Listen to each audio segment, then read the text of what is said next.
There we go. There's the remote. Turn that down. There we go. So I am back here, as you can tell. It's been a pretty good couple of days, to be honest. I'm really, really enjoying. I'll just do that. There, perfect. Just really enjoying, what's been done in the car and stuff like that. And like honestly, because it's just amazing how like minor tweaks can make such a profound difference in your vehicle. And it's one of those deals that I honestly am amazed at, because one of them is a simple hot rodder trick that I've heard about, but I've never really tried until just the other day, of swapping if you have a vacuum advanced distributor, swapping the vacuum, instead of it being on off the carburetor, get it off the intake, right? Which is just perfect, to be honest, perfect. And we used a vacuum gauge to see, tuning the carb and see where it's actually best at. And right now it's at idle about 17 pounds of vacuum, which is perfect. That's perfect, right? So yeah, and now like there might still be some tweaks that we could do to get it a little better, but it's one of those deals, and like um coming up, like I said, in May, there's going to be the Dyno Day. We'll see how much power it makes. I wouldn't be surprised if I'm making the least amount of power on the day, to be honest. It's just one of those deals where I don't make a lot of power. If I make like 110 to the wheels, I'd be ecstatic, but I don't even know if I'll make that. We'll see. It feels really good though. Driving it the other day and launching it and going up to basically, I was at give or take 100 miles an hour when I did that launch in the last video from this morning. I filmed it yesterday though, but it's just absolutely incredible. I'm just doing those minor things, and like swapping the PCV, because like the PCV, I didn't quite explain this properly in the video. So I put the PCV on the car because of, honestly, just the way it was spewing out a bunch of oil, and it was creating a lot of condensation within the valve cover. And so the one thing is, I wanted to get rid of that. And a PCV is the best way because, that's what it's actually designed for. That way, it's interesting because like a PCV, it was initially designed as like an emissions device, but really it's more just for that sort of purpose. Now, there are some engines that don't require a PCV and you can run it without and it's fine, but mine you just can't. And I don't know if I can modify it in a way to do that. Hey, that's awesome. Yeah, sweet. Like I don't know how long I'll be on for, but that's awesome. Like I'm because really I decided just to go live and while watching the hockey game and having you all to chat with in the chat. It's perfect, right? Um, because I don't know if you've seen the my last video, but honestly, that was a fun video to film because I haven't had that much fun filming in a while. Because like it starts out really as just talking about what I did to the car, then quickly doing a cold start and letting it warm up, and then kicking it down, and then afterwards I just take it for a drive. Now it's funny because the phone did fall off. Luckily it did not lose, like it wasn't really that bad because it fell off exactly when I was about to do the donut, because I did like a couple of donuts in the video in the snow. And so yeah, that was a little fun, but it's so funny that phone falls off. I was just like, oh crap, and I didn't know how long it was off for. I said that in the video, but looking at it and went, oh, it literally fell off right at that moment. So it was like perfect timing for that, to be honest. But yeah, no, it's just such a fun thing to play with, is that car. And because like the car is so light, it doesn't create a bunch of power, but that's okay. That's really okay. In the future, it'll create more power. I'll keep doing more and more modifications to it, even though there's one guy that, it's so funny that he doesn't see my car as a custom build, which he's just an idiot. to be honest. Just one of these trolls in a local car group to me, or I say local, it's Calgary, but Calgary is somewhat local. It's an hour away from me. But because when you live out in the country, an hour away is not really that far. It's just not. But really, it's just I don't understand this idiot because like just been dealing with him and like it doesn't really bother me, but it's interesting seeing what these people even think. And because for me, when I see somebody that's doing these random comments, right, that don't make any sense or they're just trolling, I can sort of see how a lot of them, I can see where they're coming from to a certain extent. But this guy, haven't a clue. Literally, haven't a clue. I don't know what he's talking about, period. And he's just one of these guys, and he happens to drive a Mustang Mach-E, right? Which I won't hate on the car. It's fine. I'm not a big fan of the car. I do like the styling of it, but it is what it is. I don't really care that much. But he's all about telling me how my car is awful for the environment while his is really good, and I'm like, my car, granted, is not great for the environment, but the fact that I am well past the enamored date of that thing actually being still on the road, because the average, so especially back when that car was made in 1981, cars were typically only on the road, and even nowadays, typically only on the road for like about 10 years, give or take, right? I'm at over 40 years on that car. I'm at 42 years to be exact. And it's just one of these things, right? It's just really, really funny that he doesn't understand that. And I tried to explain to him of even honestly, not just electric cars. Electric cars are really bad for when they're being made, to be honest. They just are. And I will never ever defend an electric car in that regard. Electric cars can be cool.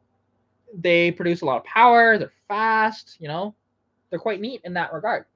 They have instant torque too, where we have to rev up to get our torque. They don't. They literally from 1 RPM you've got max torque, which is very, very interesting with an electric motor and how that goes. So yeah, no, it's quite amazing. And they're amazing cars. But and I wouldn't mind, like experiencing one. I've been in a passenger seat, but like physically driving one, right? That's one of those things.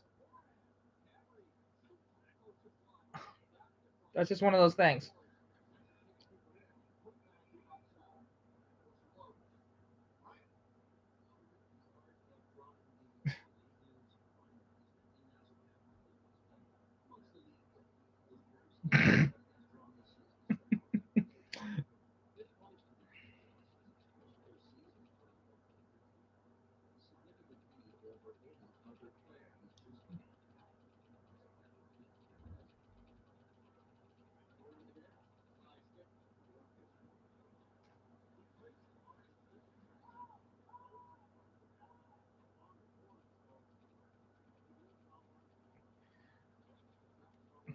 Sorry, this guy is still going at me, and it's just really funny. And I'm just replying to him because that's the one thing. I'm putting my stuff out there, um, and when I get people like this, I'm not really upset about it, but I just keep commenting because hey, it's feeding the algorithm, and more people are gonna see, and more people are also gonna see this guy's just an idiot too. And it's kind of funny, because even like, and if you know my channel, to be honest, you'll know that I've done. There was quite a while where the car, and I just didn't know because it was down on power at times, and I didn't know what was up with it. And a way you can do this if you don't have an air compressor, because I mean I do have one, but I don't have the correct fittings on it. Um, and I don't have a proper leak down tester, right? But if you have that, a leak down test is honestly a great way to figure out if there what's potentially wrong with your engine. It could be piston rings that are not tightly fitting anymore, or something along those lines, really. where compression is escaping. But the thing is, with a compression tester, because all you're doing is taking the plugs out, you put the compression tester in, and then compression testers are cheap. You can pick them up for as cheap as like $30, right? Mine's a little more expensive than that, but you put it in, and you take all the plugs out. You make sure that there's no ignition source, so you take the coil wire off, and you turn the car over about 5 or so times, right? And it gives you a number on there, and that's what you go off of, right? Simple. But for some reason, this guy thinks that I've ruined my car, and that the compression tests that I did in the past are wrecking the engine, when a compression test doesn't do crap to the engine. Like, it doesn't have any negative effects. So it's just interesting to see, and that's why, like, with this guy, I don't understand where he's coming from at all. And because he's even talking about how, like, I've ruined this classic car, and he speaks for the classic car community, and everybody is just upset that I've ruined this car, when I've been to so many car shows and they've liked what I've done to the car, and I even have a best in show for that car. That was before I painted the door gray, I think, too. you know?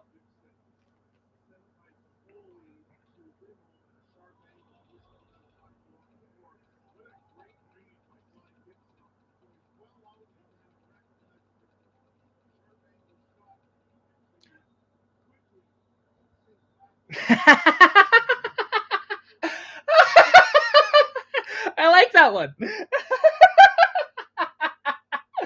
Oh, that's a good one. That's a good one. I like that one, Scott. I like that one. That one's good. And as for the compression tests, that doesn't wear an engine down. Yeah, that made my day, to be honest, seeing that. That was great. And actually, I should clean my camera lens here really quick, because I noticed it's a little dirty. So give me 1 second, because this is like a fleece blanket, so it should clean it pretty good. Ah! There we go. That's a little better. That's much better. Yeah, it was just a little dirty. Now you can see all the detail.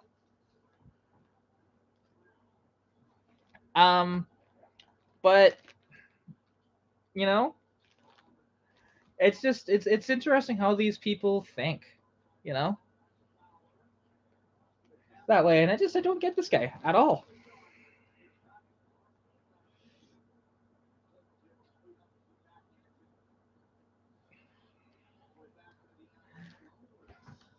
And I mean, really, and like some of these people that just think that like, I have had the odd person say that, oh, I've ruined the car because I've ruined the originality. Well, the originality of that car, to be honest, wasn't really a good, like, it wasn't that special. Like, was it rare? Actually, yeah. With the options that I had and everything, and being as original as it was, yeah, it was. But it was also honestly worked on. Like, there was a lot of body work done. There was a lot of Bondo in the car. There's still quite a bit of Bondo in the car. I just haven't got rid of it all, because I'll have to replace that passenger door to get rid of a lot of the Bondo, to be honest. I mean, and maybe that's it. But also, like, this guy does not see that as a custom build, which is funny to think, because if you put bigger carburetor on your car, like going from 1 barrel to a 2 barrel, you put a T5 manual in a car that was originally an automatic, and the 8.8 with 355, so the limited slip again, from the 6 3/4 with 273s. It's just wild. And again, this guy drives a Mach E. So the fact he's trying to tell me that this is the classic car community, I'm like, you drop a Mach E. So really, you don't have much say in the classic car community, period. You drive a Mach E, which there's one of those things that might be, of the past, say, honestly, Name a more hated car that has been released in the past 10 years, 20 years, 30 years. That is the most hated. I'm pretty sure of it. Go to any Mustang group and they're going to hate on you badly for that.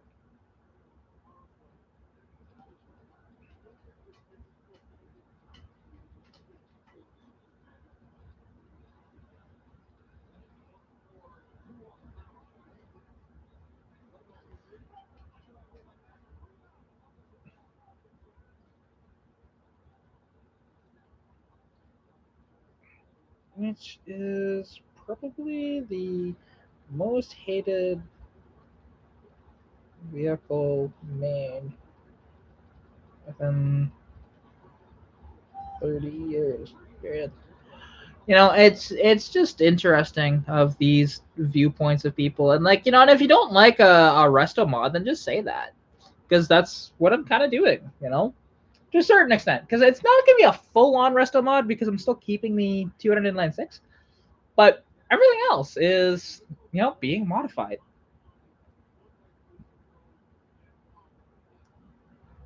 See, and it's funny that even thinking about that, um, that hood scoop's not original to the car. That was now I wasn't even the one that added that. To be fair, that was somebody else, but I love the look of it, and I would have probably done the same thing. That spoiler out back is not original either. The rear bumper cover is from a pace car. Like, it's just kind of funny, you know. And even the paint on the car, they never came in a two-tone like mine is right now, or technically tritone. And with the blackout treatment out front that I did, again, that's all visual customization, really. It's not, big wide body and giant body kit. Granted. Um. Oh, you can see the. No, you can't see that. Well, what are you seeing actually? I'm trying to figure out. Because I do have a little. This one isn't a Hot Wheels. It's a. This is a 70 Cornet. If it'll focus on it. Come on, focus, focus. I don't know if you could actually see that, but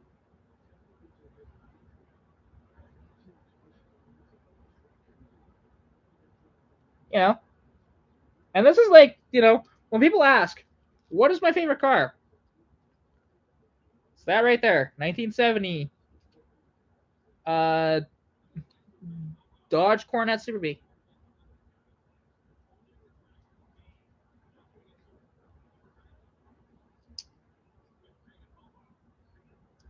And and I'd love to own one of those.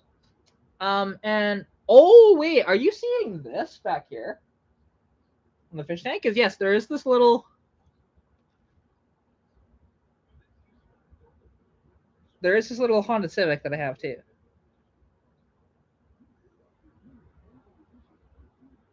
Right, so it's pretty cool. Um. Oh, you see? Can you see those? No. By the white bottle.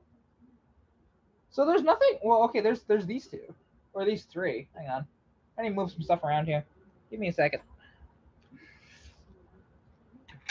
I do have some stuff. I got these actually at a swap meet quite a while back. So yeah, these are what you're talking about. I didn't think you could see those because I have this really cool 76 Greenwood Corvette. Nice wide body sort of thing on it, right? It's got the covers for the headlights.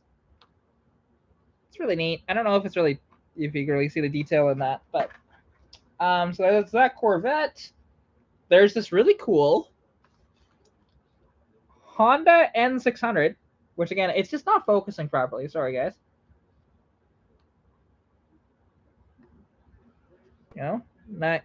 That, and then I have this. Now this one's quite a bit dirtier. I need to clean the thing, but I don't know. The card is just really, really dirty on the back of this.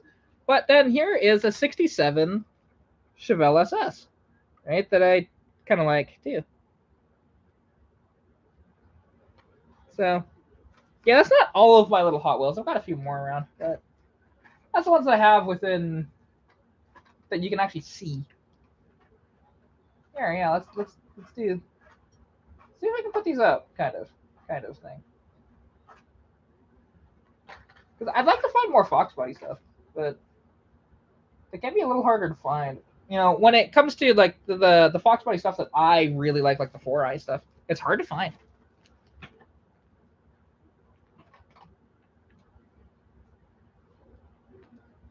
There we go. Yeah, you can kind of see. You can't really see them that well, but it works. It works.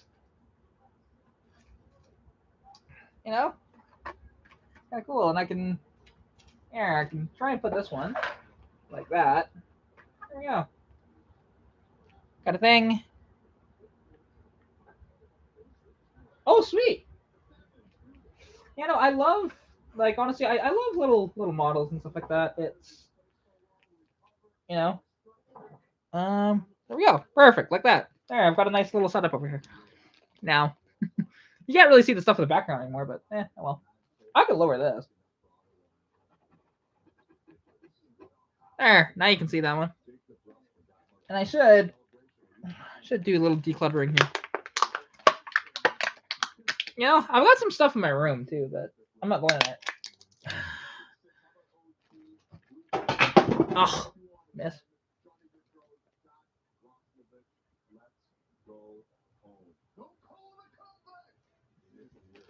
Wow, that was a nice goal. Yeah, just watching some of the stuff because yeah, I've been needing to declutter this area for a while. Can't really make it hit there. And that throw in there. There we go. And then that throw in there. There. That's a little better now. But yeah, no, it's like one of these things with my car, and honestly, I'm just quite excited. And okay, now Chris Gill, they say it's Brian. Which Brian are you? Are you Brian uh with the Datsun and the Volkswagen, or are you a different Brian? I know a few, to be honest. I don't recognize that name on YouTube. That's all.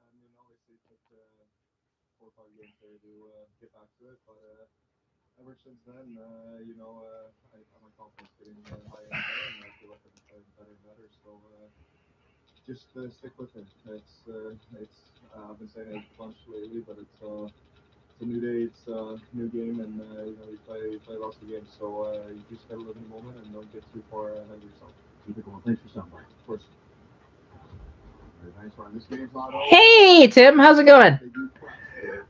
Ah, yeah, I'm actually getting pretty good presents here. That's good. Awesome. I love that. Love that a lot. Now, something I will have to get food at some point, but I'm not gonna go get food. I'm just gonna make stuff because I do have some stuff I can make here. Which who knows, and maybe I'll bring you over there and we make it over there. But ooh, you know what? I just found, really cool. It's really awesome when people lower these trucks. Yeah, it's definitely good to see you in the chat as well. Because this guy selling a really cool. I just found it on Marketplace here. Come on, focus, focus, focus, focus. There we go. So kind of. There we go.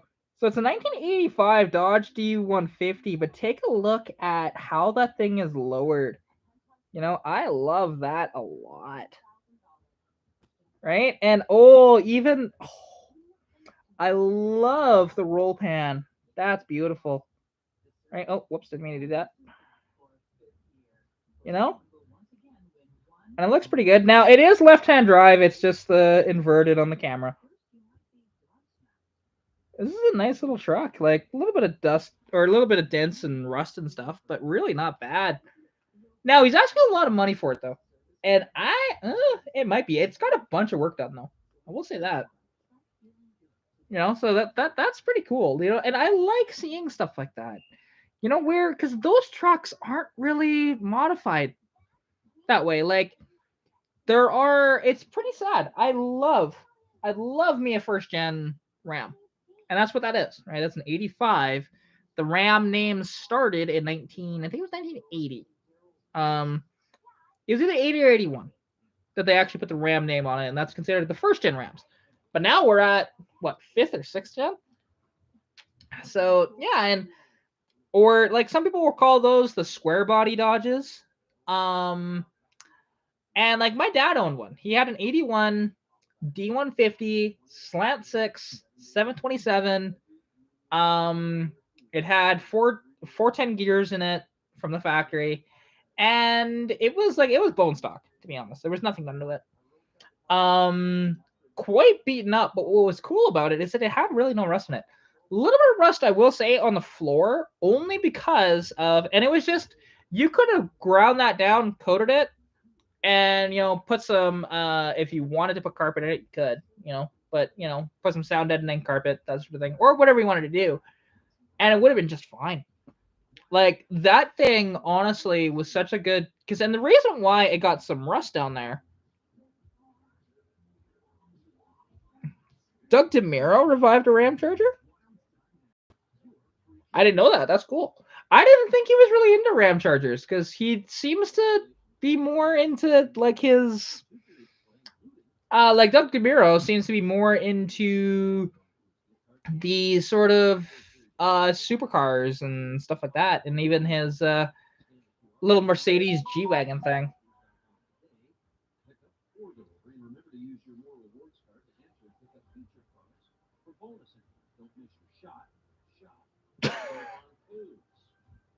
Oh, you're okay. You're that Brian. Gotcha. Gotcha.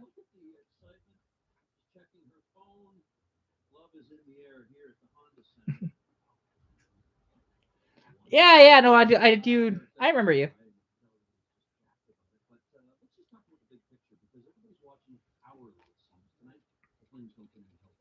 No, and I think everyone watching is aware that Nashville won and the Jets won, and even Seattle, if you want to include them in the race, and that's, after what happened last night in Los Angeles, a big, big, huge loss. I think a lot of people felt that that was it. I think a lot of people were just worried and just wondering when the night is going to be that they say they're officially done. He did a review on a mirror bay vehicle. That's interesting. Like I don't watch too much of his content. Like every once in a while, I'll pick up some of his stuff, but for the most part, Like it was in 4 points almost because you're not supposed to lose those games. And then there was the big thud last night. But at the end of the day, when you couple it all together, since December 13th, Calgary Flames have more points on the road than any other team in the Western Conference. So they've been doing it on the road. It's at home where they've really struggled. Now the bad news is the bulk of their games from now to the end of the season are at home. The good news is they're against inferior teams in theory, but they also don't play that well against I them. don't get. One last thing I just want to point out in terms of the big picture. We're 4 points back of Winnipeg, but I think that's a bit of a misnomer. 4 points does not get them into the playoffs. They need to finish ahead of the Winnipeg Jets because of the tiebreaker, which goes on regulation wins first and then regulation. Oh, hey, Street Stallion. I don't know if I've actually seen you in the chat or not. Welcome. I am doing fantastic, to be honest. Having a pretty good night overall. I just did a little bit of organization over here, so you can see some more of my stuff, some of my car stuff here, like my Hot Wheels and stuff, which is cool. Um, and yeah, it's just overall, I've just been having a good time. Um, and just enjoying, my just enjoying my car, and the way it's running is fantastic, and it's never ran better. It's never had more power than it does now. It's incredible. Now, is it a lot of power? No. There's a lot of people in here that if they drove the car, they'd probably think it's a little slow. But honestly, if you have a car that, and this is one of those things, if you have a car that you rev up and you dump the clutch and it spins the tire, it's actually making a decent amount of power. It might not be a ton, because my car, like I said, it might be making 200 foot-pounds of torque. It might be making like 130 horsepower. Maybe. It's just a honestly just throwing crap at the wall. To be honest, I don't really know exactly how much it's making because it's just a guess until the Dyno Day, which the Dyno Day is coming up in May. And then for mods in the future, there's going to be many more Dyno stuff.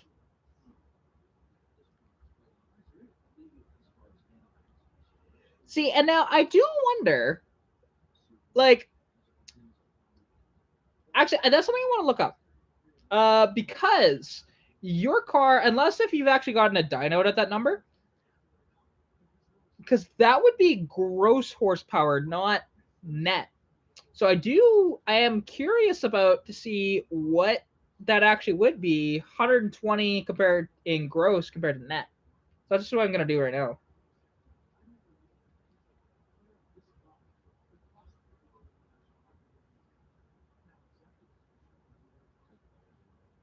Um. Okay, so I'm just looking it up here.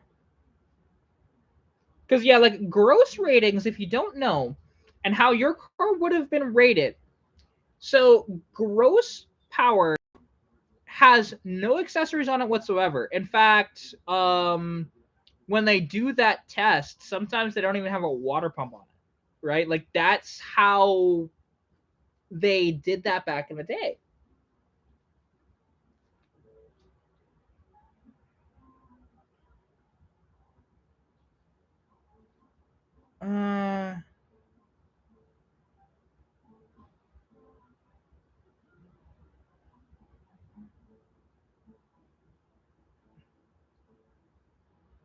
Uh, fair enough. Um, okay, so apparently, yeah, I can't actually find there is no actual um no proper conversion for gross compared to net. But they say because it varies from motor to motor, it can be anywhere between 11 to 35%. Now, do you have an automatic or do you have a manual in your 67? Because that'll dictate this a little more for me. That's probably closer to the 35% range. Because I'm just gonna do some quick calculations here. 120 times point. Let's just say 25, right? So that's minus 30. So you're actually about the same power level as what I had.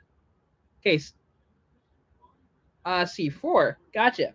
So I just did it with a 25% loss because gross compared to net, roughly. And it's just a total guess. You were at the same power that my car made essentially when new. My car was at 87 horsepower when new. Your car, and actually, no, your car should have even less than that. Your car is probably closer to like 75 or maybe even 80. The reason why I say that is because you would have, if your car is bone stock, you would have the small log head in 67, I believe. Because a large log head didn't come around to the late 70s, if I remember correctly. Um, so I think it was like 78 or 79 when they introduced the large log head, I think. Now, alternatively, it's essentially the same as the 250 head, but um, so yeah, that's actually interesting. And now, like,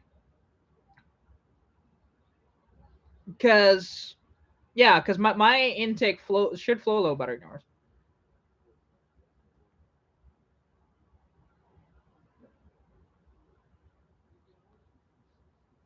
Um, actually, so straight stallion, that is actually incorrect. The 250 and 200 have the exact same cast-in intake. So, but what I was getting at with the intake, it's not that it that it's modified, like the factory modified them, right? So in I'm actually just gonna look it up. I was pretty sure it's late 70s, but maybe even mid 60s, but I want to say it was 70s. When was the large? Because I call it large log and small log head. Large log head introduced for the 200 cubic inch inline six. Let's see here.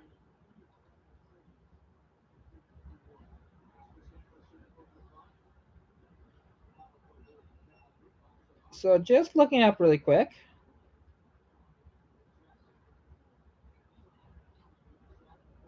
Because what you're thinking of the Australian 250 head in 1970. That's the one you're thinking of, which is if you look up the information on it, it's called the OZ250 head. See, now that's the interesting thing. A lot of people do, but actually there is a yes 4-1. Woo! There is a lot of people that retain the six and build them out, like I'm doing. Like especially in first gen Mustangs, they actually are starting to retain them because it's honestly, you know how much work you actually have to do to replace the inline six to go to a V8 in a first gen Mustang? It's a lot. So it's not only the K member, it's not only obviously the engine. The transmission is different. The suspension is different. The rear end is different. The drive shaft might be the same, but honestly, just about everything changes in that regard. But yeah, like Australia was the only one that had removable intakes for the Ford inline sixes, and excluding the 300, but baby six.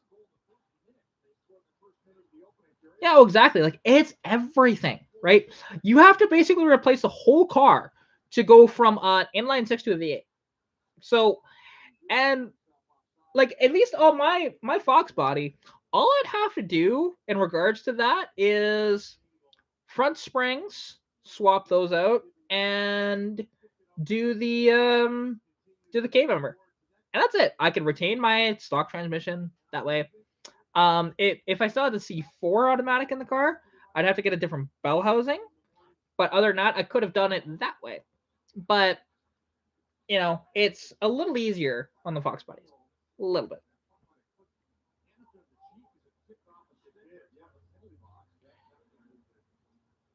Oh, I thought it was all first gens that had that. Okay.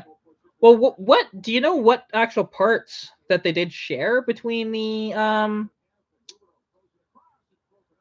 V8s? And sorry, T Scott, I just realized I did not reply to your comment there. Um, have I seen any of the Hot Wheels customizers on the YouTube channel? Honestly, no, I haven't seen any of those. You know, haven't even come across them. But to be honest, that's something that's not super like I'm super into. Like even the model car stuff I like, but I don't like watching other people's content on it. So it's just one of those things.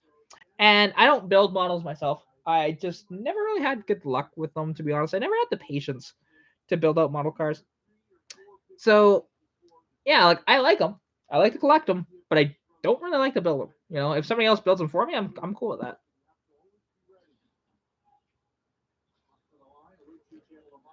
Oh, maybe if I yeah, there we go. That'll work. Just had to move the mouse. Perfect. Perfect.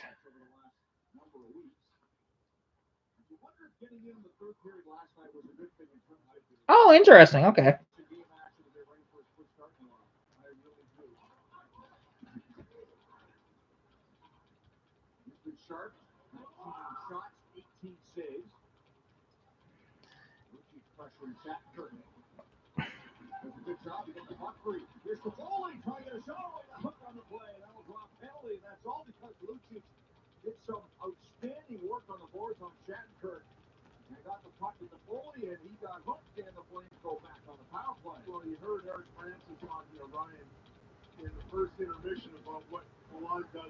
Understand why.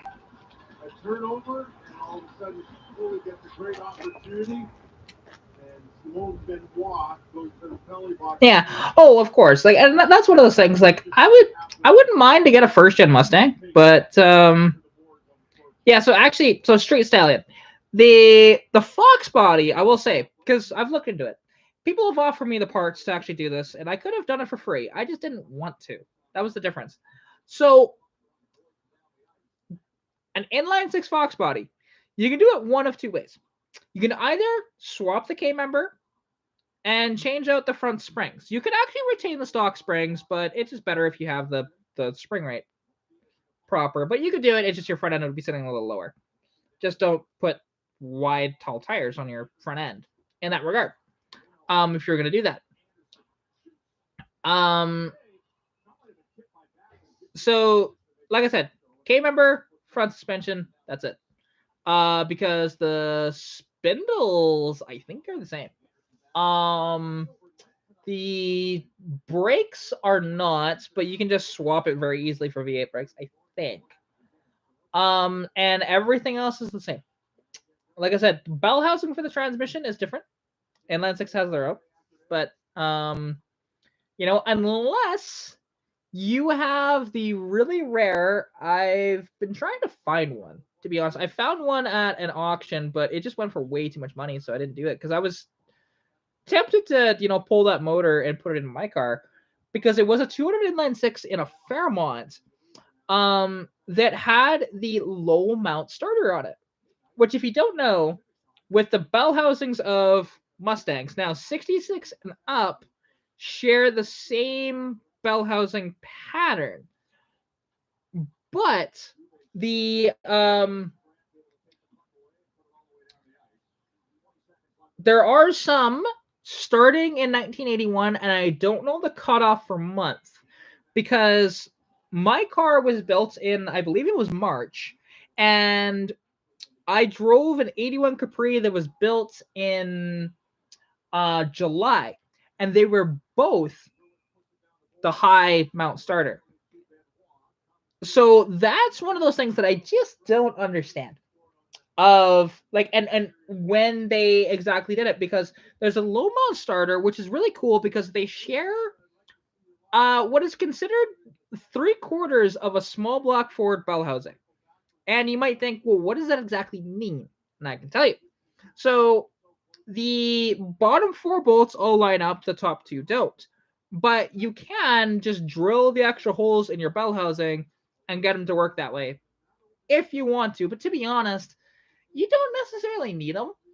As long as you have the bolts that are around the studs, you're fine.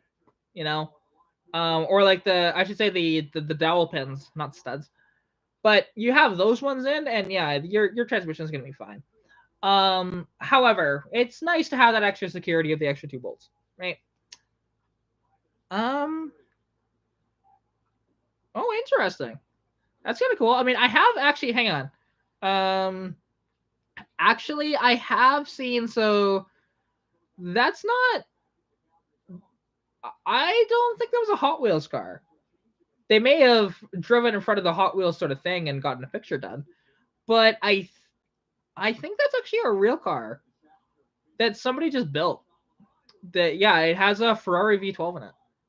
It's really neat, and it's got all the individual throttle bodies on it. Like it's got 12 of them. So neat.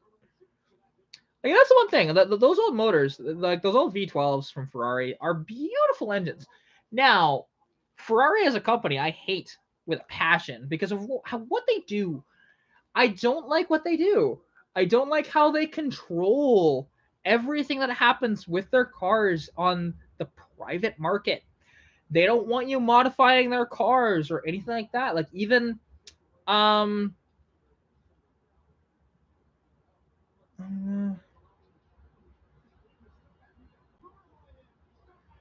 oh hey, no worries, Street Stallion. And yeah, like I'll have more lives coming up, to be honest. I've been doing quite a few of them, so yeah, no worries. It's always nice to be able to talk to somebody else about inline sixes. It's fun. Because again, there isn't that many people that I can talk to about that. But yeah, I definitely appreciate you coming out. Enjoy the rest of your night, and I'll chat with you later. And it definitely does. Like I would never own a Ferrari because of that. Like even if I had the money, honestly, I'd just much rather go for a Lamborghini. because at least Lamborghini, you can, if you want to modify them, you can. You can do whatever you want with a Lamborghini. They don't care, right? Because they realize it's free press. Like, you do something wild with their car, it's free press for the company. I don't know why they have this, like, this whole thing. And honestly, they shouldn't be able to send a cease and assist for anything, pertaining to their cars. Once it's in private hands, it should be fine. But even, like, I watched a video, Amelia Hartford put it out. It's one of the newer, like, brand new Ferraris. They just released a damn thing. So, like, Ferrari dealerships apparently don't even have the manuals yet to tell them how to work on these cars. And so, like, I think it's called like a 276 or something like that. I can't remember the exact name, but they're putting an exhaust on it. And like she said in the video, now we've heard that you try and put an exhaust on these things and it basically locks you out. It puts it in limp mode and it's just terrible. So, and yeah, they built an exhaust for it and oh, it went into limp mode. So they're going to try and figure it out because it's not Emilia's car. It's just some random guy's car that she was working on. So,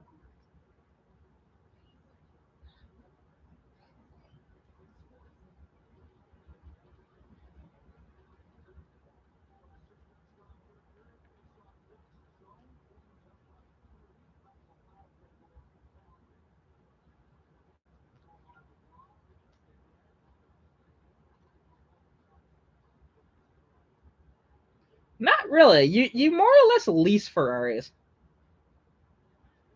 Oh god, it's so funny when people tell me I should put 10 holes on my car. It's like, no, I can show you what I run in the summertime.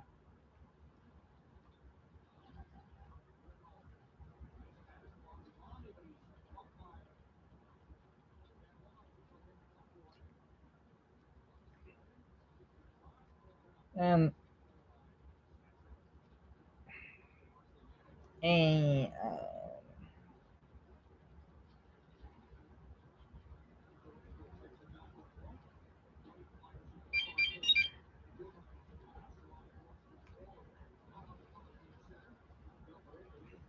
and change the vacuum source for the from from the carb to the intake.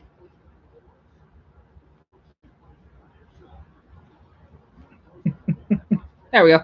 Yeah, sorry. I just was replying to a comment that somebody made on friends on photo that, because actually it's the photo for the thumbnail. It's also the photo that I used for my last video, because it's just, and honestly, and if anybody wonders how I pick thumbnails, it actually is pretty easy for me.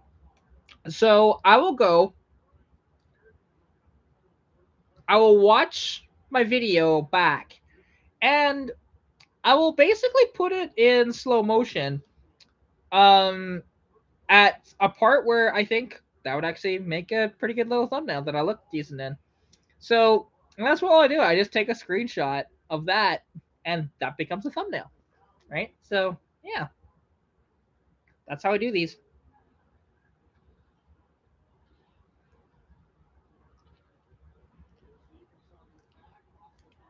Um, because like how I do my channel is honestly very basic. Most people do a bunch of editing and stuff like that. It's like, no, I really don't. I do minimal editing, as little of editing as I can do. I do picture videos. Don't get me wrong, I've done those. And I just edit a bunch of pictures together and then put music over top of it. And done. Right? It's one of the easiest things to do.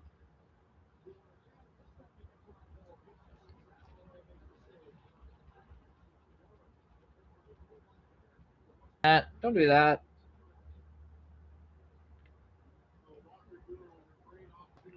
There we go. Sorry. Connections sometimes can be a little spotty with my internet. There's not much I can do about that. I just want to see. Oh yeah, no, it looks fine. Cool. That's the one thing I can look up on my phone to see how the stream looks, and that's a nice thing because on here it lies. It does not do the if it can, or if quality goes out the window. It doesn't really show it. that well. So yeah, no. There we go. Just do that, and now something actually I got back up to, and I think I've surpassed because a couple days ago or like a few days ago, I lost a bunch of subscribers, like quite a few. I lost, it was like 12 or 15 or something like that, but then I've gained all those back and then some. Because I'm at 2,676 subscribers and counting. Because actually the last couple of videos that I posted out have gotten me a lot of subscribers, so it's kind of nice. But and I don't know why I lost those subscribers. I'm just guessing that um as my mind blanks here. Because I know I've come across it before where I have been subscribed to a channel and I just haven't watched their content in a couple months and they've unsubscribed me to the channel. Because that sometimes does happen. Some of those could have been as well spam accounts that were subscribed to my channel. So, that got banned by YouTube or just unsubscribed on their own, sort of thing. So, yeah, no, because there's a lot of stuff that that you guys don't see because I will delete a few comments here and there. I haven't had to too much lately. I deleted one the other day, but that's about it. Just trolls and assholes and spam, it's stuff that I don't need in my comments, right? At Toyota, our lineup of electrified vehicles is always growing. We're evolving the ways we move so that every Canadian has a choice towards a more sustainable future. One that includes the all-new, all-electric Toyota BZ4X. Because every electrified vehicle we build at Toyota brings us all closer to a better future.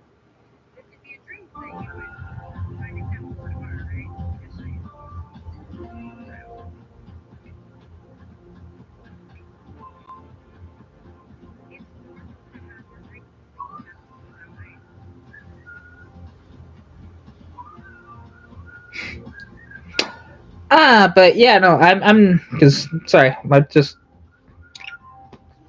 got caught in the video there. Happens. It's. I'm just trying to think of what else to talk about, because there is always like more stuff that's coming to the car, of course, and that sort of thing. Uh, Friday could, yeah, yeah, Friday should work, I think.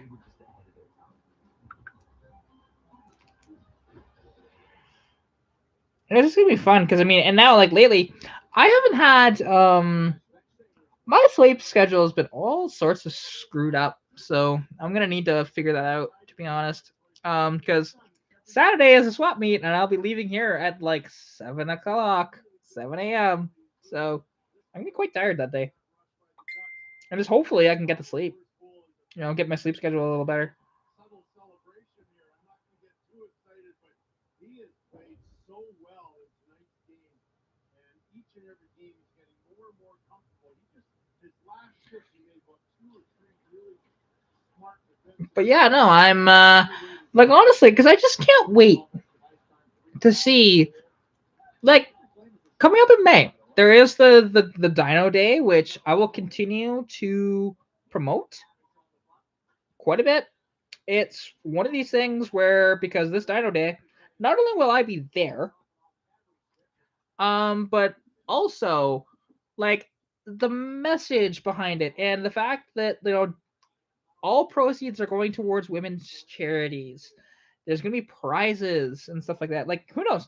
I might actually win a prize for having maybe having the least power. We'll see. There might be somebody lower than me, but I don't think so. We do have cars and coffees up here. I've never actually been to a proper cars and coffee, but we do have them. They're usually in like Calgary, sometimes Edmonton.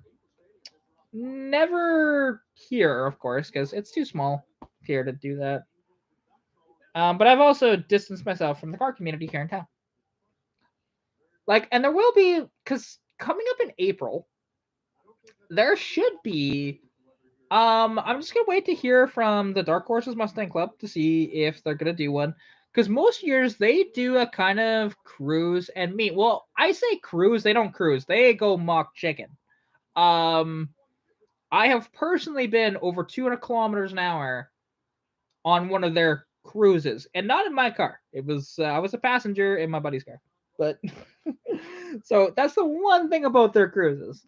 But it's usually done on the Mustang's birthday, which, depending on how you want to put it up, the Mustang's birthday is either April 12th or April 17th, I think it is.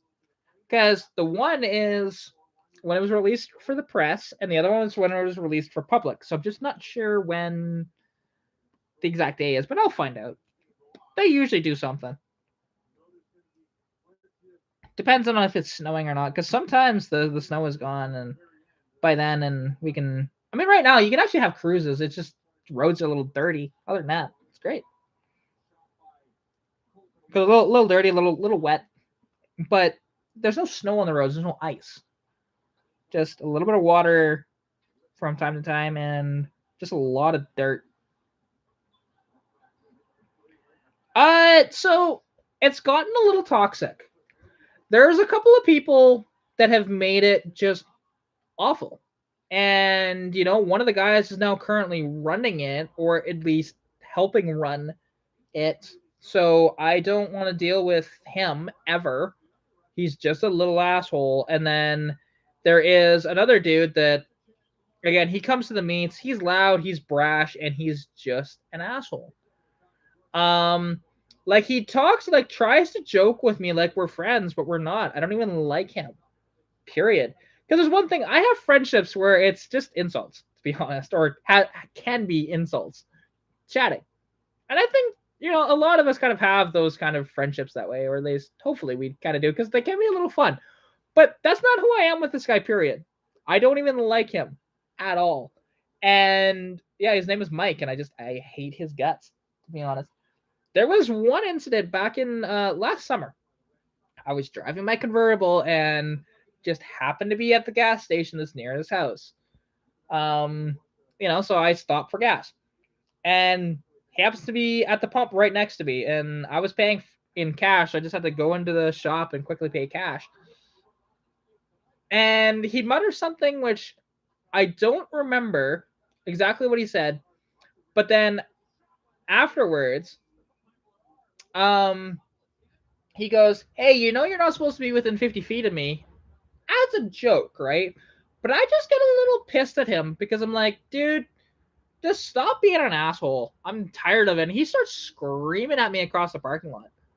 And I'm like, dude, just piss off. I like, seriously, that's how this guy is. It's 100% how this guy is. So, and again, I don't really know him that well. Never been to his little shop because I know exactly where he lives, which it's funny because, like, when I was filming at the car meets, I wouldn't blur out license plates because, again, we live in Alberta. Unless like corrupt cops or whatever, you're not going to get that information out of a license plate. They won't release that information, period, right? So it's one of those deals. Like in the States, a little different. Depending on the state, you can actually get information from a license plate. But in Canada, it is just about impossible. Unless, again, a corrupt cop. Um, and so yeah, so there are a couple people that got upset with me about that, just because, again, I'm not doing any editing in my videos. A lot of people loved it. Like, I only had incidents, again, with those two people. Everybody else loved my videos at the car meets. So I've just stopped doing them. And then I stopped going to their meets altogether last summer. It was late summer, and I was just like, no, I'm done. Done. Not dealing with this crap. Because especially when my buddy Cody, he moved away to Airdrie, and he's gonna be moving to Ontario actually. He was the guy that started these up, and then Sherry, she's a good chick. Honestly, she's awesome. She did have a '68 Roadrunner for a while, and she had a Hellcat Challenger, which is just cool. Why is he sending me that on Instagram?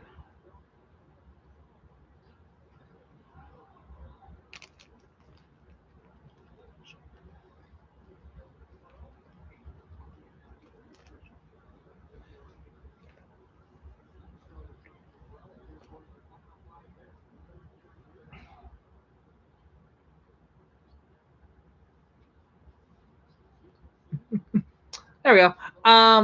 Yeah, I don't know. Yeah, like those type of relationships can be good because, like, me and my buddy Keith, even at times, we can assault each other, and it's fine. It's just the way that we do it.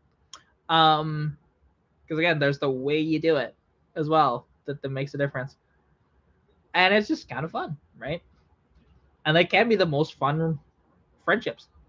But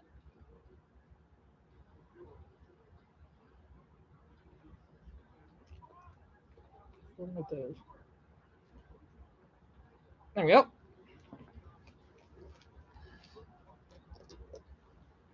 Ah, so yeah, no.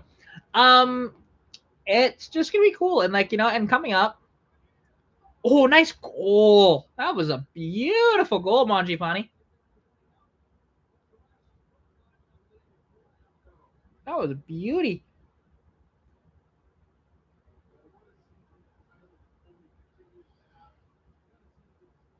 Oh, exactly. Like, to be honest, it's just one of those deals where I don't understand these people. Because yeah, anybody that takes a picture of your car in public, because you're in public, you know, it's gonna happen. And like, it's funny because these some of these guys, they branched off and they started doing their own car meet, and they had these rules in place saying a no filming allowed and blah blah blah. But what's really funny about their meet is they never really had many people come to their meet. Um, our meet was always bigger, and there was a while that nobody came to our meet anymore, which was sad. But people started coming back, and then it started to get really bad again, and I left. I still live here in town, and even my neighbor Lance, he has a problem with the local car scene too. So there are weekly car meets happening in Carstairs, which is about a 30-minute drive, give or take, 40 minutes maybe. That I could go to their meets, and we'll see. I might end up doing that more. I've only been to one of their meets, so it should be okay. But and welcome, Brian. You are here indeed. You shared a picture of your pupper that was not giving you privacy because that's what doggos do. And with speaking of which, is there any updates on George the pupper yet, or is that still waiting? Because we haven't talked too much, so that's why I'm asking. And they are, to be honest. It's really sad. And what's funny is that these guys are older than me. Like, there's the one dude is in his 50s. The other dude's in, I think, his 40s. Hell, the guy might even be in his 60s. The one guy, I don't know for sure.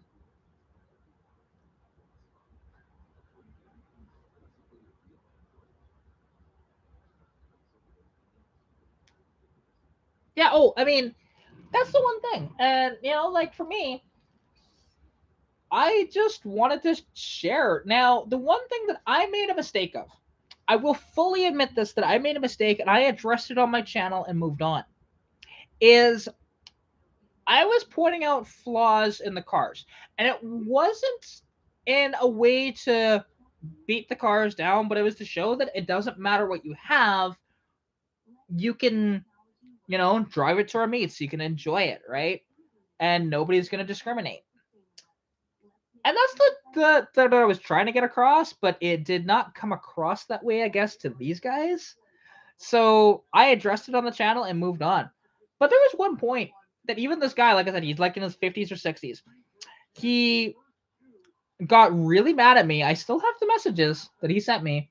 Um, he honestly, something that was dumb. I wasn't even like, I wasn't even making money off YouTube at the time. I was just doing YouTube and trying to make money off of it, right? But I was doing it for fun, and if I got money out of it, cool. And now it's just like, yeah, I get money from YouTube. It's quite nice. But that's one of those things that so he actually said that I should be sharing my profits with the group. I'm like, sorry? No. And I don't think he realizes how little you make from YouTube anyways. But again, I wasn't even monetized at the time. I don't even think I had 1,000 subscribers yet when he told me that.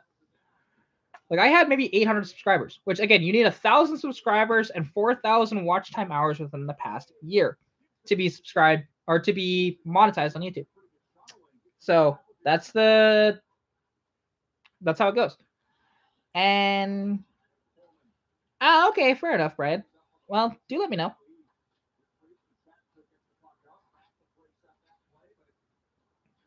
Well, exactly. Like that's the one thing. I've had people reach out to me to film their vehicles because they've seen my stuff and they want their vehicle sort of seen, which is so cool that I have that opportunity, like to get that review of that Supra, which I will admit, not my best.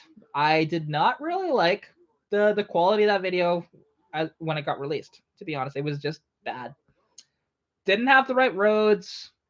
I made a wrong turn and basically did a loop of this horrible parking lot that had a bunch of bumps and stuff, and it was awful. The car itself was okay. Really uncomfortable car though. And small. Holy crap. Like I've been beside Supras that aren't the brand new one and didn't think that they would have been small, really. But this one, oh my god. I wouldn't have been able to wear a helmet in that car, I'll tell you that. It was that small inside. Like, and bear in mind, I'm only 5'10, right? I'm not super tall. I'm tall for a woman, but I'm not that tall, you know? Because, yeah, I mean, I know women that are over 6 foot, so it's one of those things. One of my friends, she's like 6'3", and then she has like really high heels, and she's almost 7 foot in them. It's insane. She makes me look tiny. Yeah, exactly. Like now,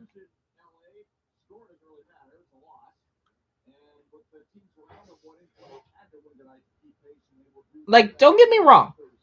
There is a sort of thing when it comes to like there is some stuff that I would potentially do if I made a bunch of money on YouTube and whatever else, and if I could help host some events and help pay for some stuff relating to that, absolutely I would. But I don't make anything off YouTube. I make almost nothing. I don't even make $100 a month. I make $100 every like 2 or 3 months. Like it's not much.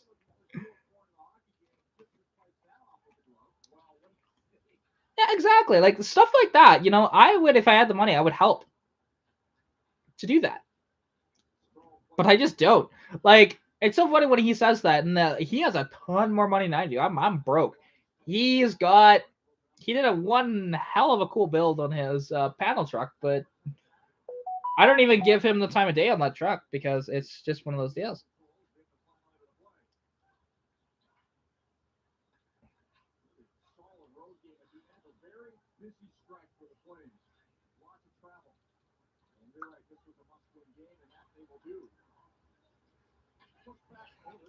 But it is kind of funny to see, because well, see, I'm not that tall. Like I'm 5'10", which isn't super tall. I'm tall for a woman, but I'm not that tall. That's the thing. Because some people think I'm short, which I do find it funny because there are so many things that I have filmed that you can see my height or approximately my height, right? Because yeah, if I was 5'4", because that's what a lot of people think, that I'm like 5'4", which blows my mind.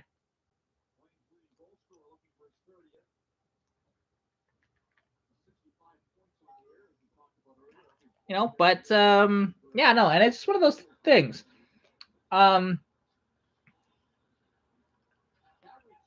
Because and that is something. Just again, driving that Supra, it was just very tight inside.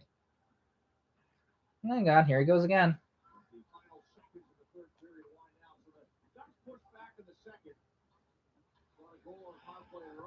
two-goal game, but that was all she wrote. The Flames steady the ship and add another power play goal, and then one more for good measure. Bonzapani scores on a breakaway here. This does not Convincingly. damage an engine. Also, I never said that's my cup holders. In a number of weeks, and he was solid. Resto mod, period. It's the rest of the mods that. Sorry, still dealing with this idiot in comments. Because this guy, like, he's all over that. You know, I added these cup holders and I've ruined my car, and that he's claiming that the compression tests that I've done on my car have damaged the engine. No, they haven't. Compression tests don't damage an engine, you moron.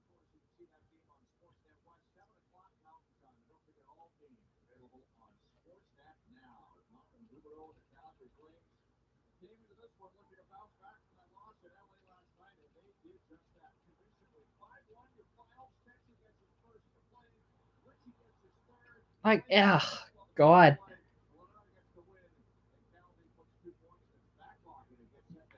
Just it is quite interesting. Yep. Oh yeah. No, I've never even heard of this. I don't think so.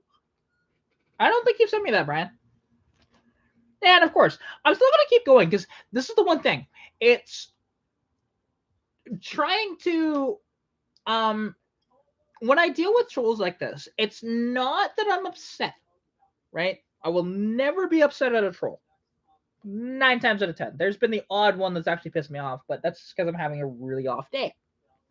But it's people like that that I want to just, for people that are in the group and they see his comments, that they go, you are just stupid. That's what I'm going after. Yeah. Well, he claims that because I said that I put cup holders in my cars, that I'm think that it's a resto mod because of the cup holders. Which, no. Although kind of in a way, but no, I never actually said that. Ever. So, and he claims that doing a compression test damages your engine, which no, it doesn't. It doesn't. Just wild. Wild.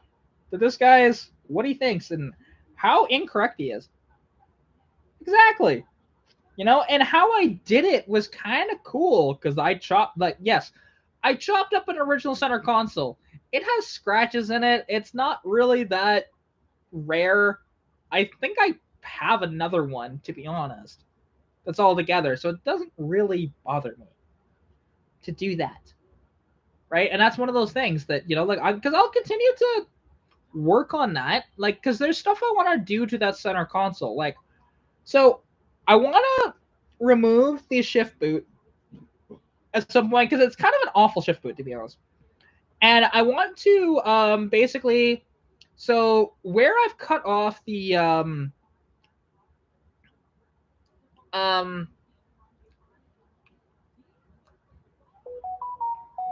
where I've cut off the front of that, I want to actually put a gated shifter in that. So, you know, like just basically what you see in Ferraris and stuff like that, you know, in the old, like any manual Ferrari had that, to be honest.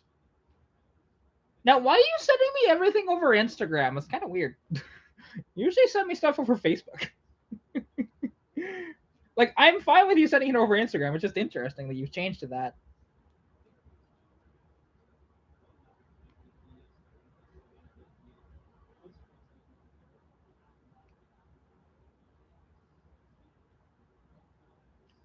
So, he claims that doing unnecessary cranking damages an engine. What?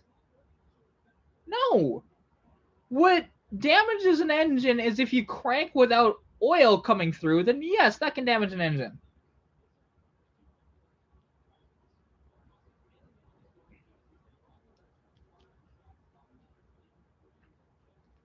what damages an engine is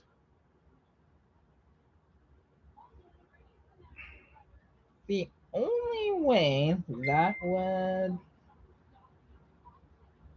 damage the engine is if there was no oil getting the cylinders, which there is. So, like, just retarded. Oh my god. I don't say that very often, but my god, this guy, I swear to god. Like, oh, Jesus. Like, I don't get how you can be that stupid. You know, like, these are the type of people in the car community that give it a bad name. I like that one. Yeah, now, and fun fact, and it did no damage to the engine doing this. So, there was one time I did a compression test and it went bad. It stuck in the engine. The compression tester got stuck in cylinder number 1. And so I actually, because my buddy Cody was still living in town and he had just, his shop had a lot more tools in it than me. And plus it was getting dark and, a little cold. So I drove it from here to his house, which is just across town. And, the car surprisingly didn't run that bad. Like, yeah, it wasn't fantastic because, of course, there's no spark in cylinder 1. But really, it didn't damage anything doing that. I could have driven it like that for a while. Now, yes, would I recommend people do that? No. If you're just going down the street, it's not a big deal. But if you're going much further than that, then no.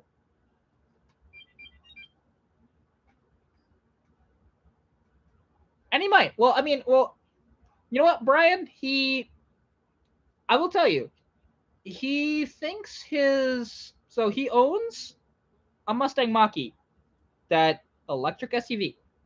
He thinks that his car is really good for the environment. It's not. He thinks that my car is super, super polluting and that my carbon footprint is really bad. When really, it's not. My car, granted, without any emissions on it, technically it's a little worse for the environment. However, because of the age of that car,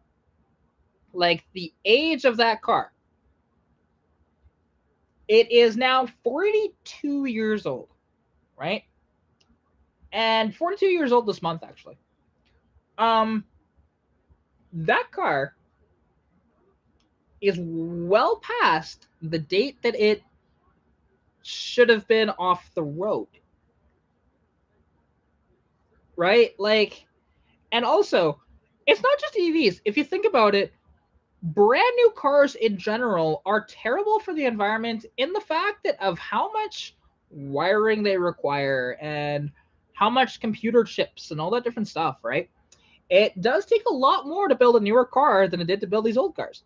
Now, they do it a little cleaner. I will admit that the factories are not polluting quite as much. I will fully admit that. But it still takes a lot more materials. My Mustang doesn't really take much. Doesn't take much at all to build that car. So it's just very interesting.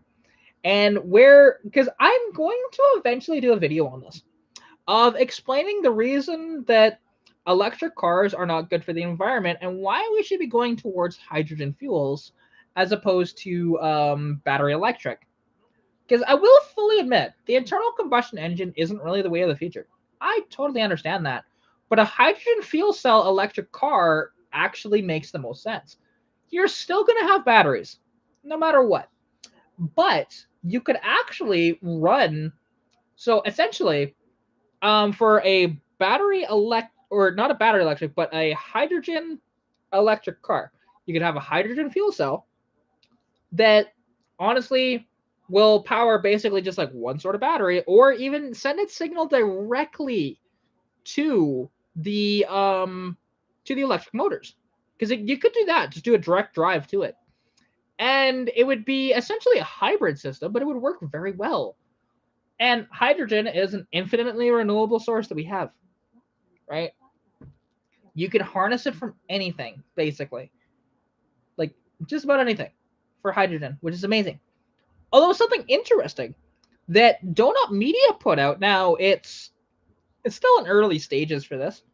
Um, Down in Brazil, Porsche actually has a facility where they're making synthetic gasoline.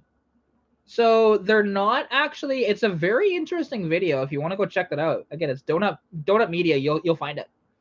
Um, it's quite interesting because yeah, they're not using your typical. They're not drilling for oil to make this gas. It's very interesting. I like the idea of it. To have synthetic gasoline. That is an interesting concept. And we'll see. If that like if that becomes a thing in the future, of where we actually make on a large scale synthetic gasoline. I'd be curious to see. And then if the battery electric kind of just goes away after that, because at that point it's less emissions you're putting out making the synthetic, to be honest. Um, that's the one thing with like synthetic oils. It's like the same way.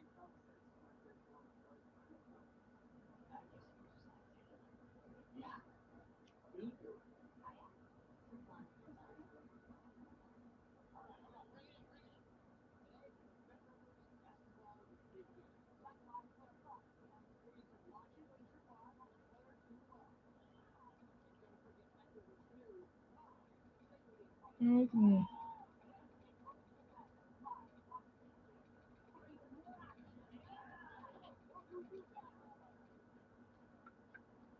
And so, okay, so Brian, this guy is actually in a local car group of mine. It's called the Dark Horses Mustang Club. They're based out of Calgary, but there's some members in like Edmonton and Red Deer and me and Sundry, obviously. And I think there's people like even in Ontario and stuff like that too. It's just, but mostly concentrated in Calgary. And this guy, I don't even know if I've ever met this guy, to be honest. I have no idea. No idea.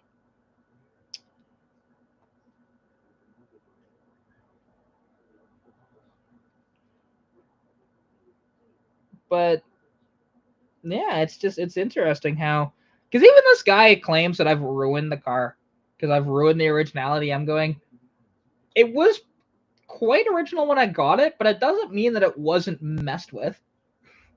You can go look at the videos that I did when I first got the car. You can look at the old pictures. It has an 83 door on it. The trunk lid was painted white for some reason and was kind of flaking, and it's really rusty. Like that old one. I got a newer trunk lid. It's funny. It's pure surface rust on the outside. At the inside of it, you can see it's all proper, but it's just kind of a neat look.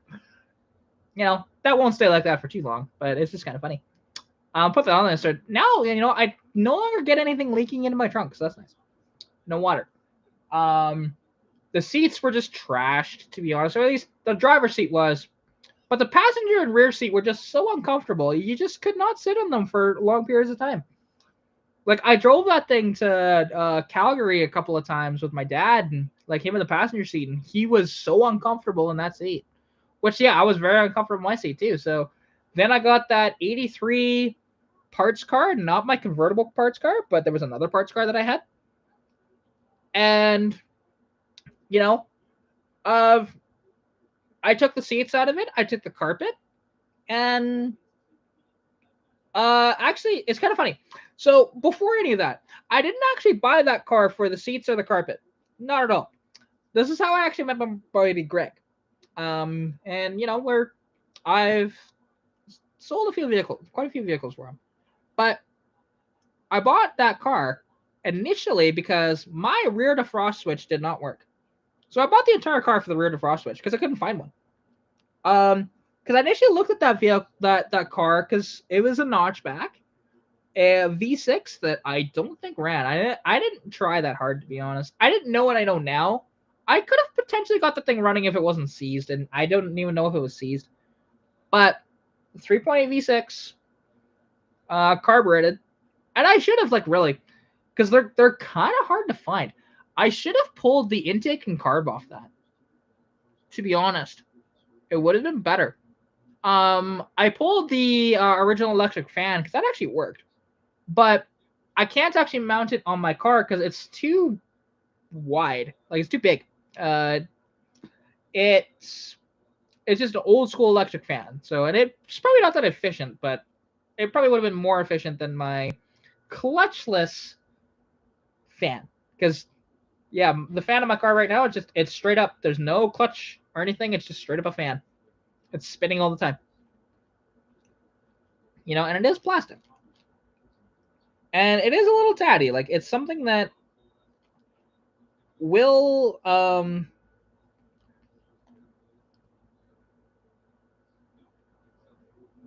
sorry, my brain is not working here. Yeah, it's one of those things. Now, something actually, because the fact that T Scott Garage mentioned that, I've thought about doing something like that. Not with my cars currently, but with one in the future. Yeah. If it had the right look to it, I definitely could.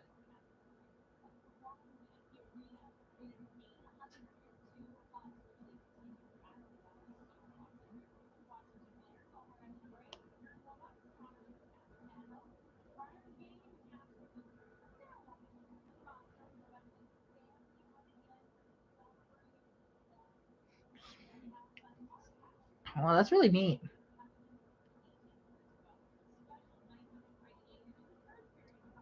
So the fact that Gretzky, or not Gretzky, but Ovechkin has more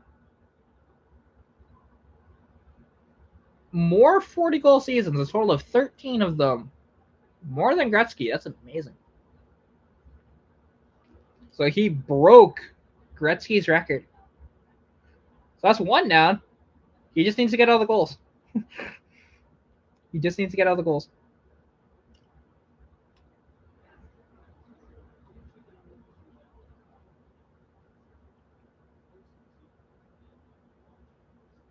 Just as amazing with him. And like and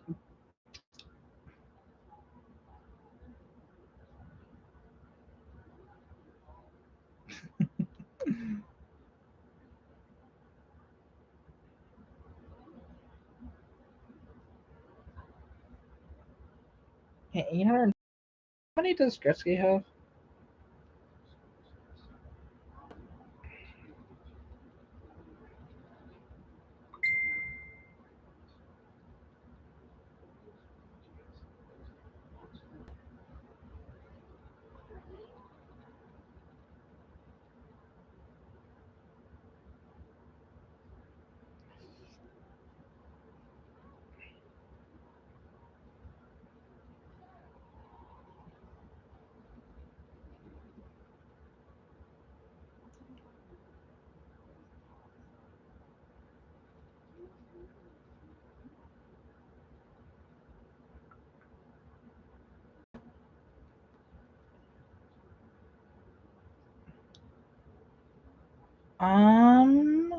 I need to find that. Oh, geez. Okay, Brian, you're way behind. Way behind.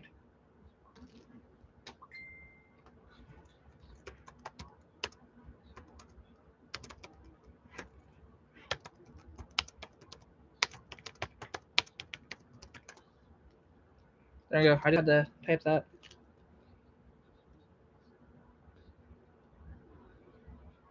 Um,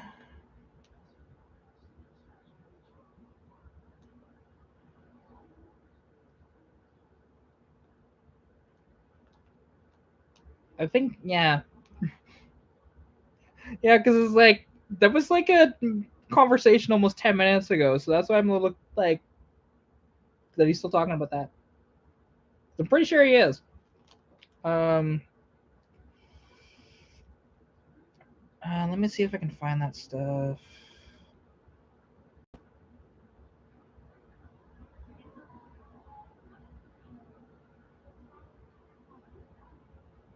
I'm just looking.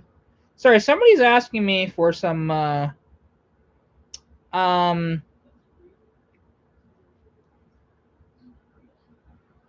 about my wheels that I'm selling, there's some American racing wheels that I've been selling.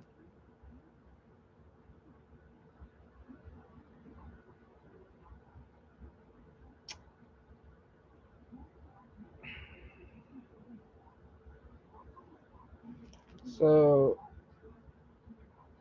um, yes, because the group itself is actually okay. I don't mind the group altogether.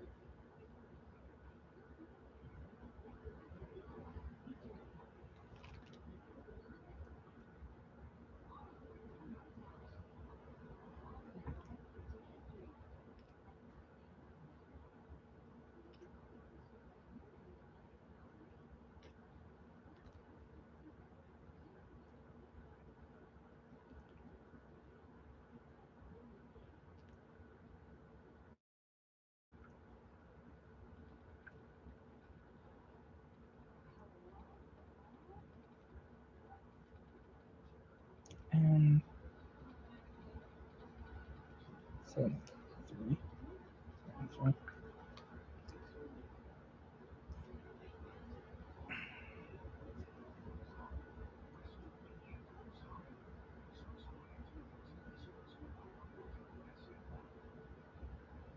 I'll have to watch that after.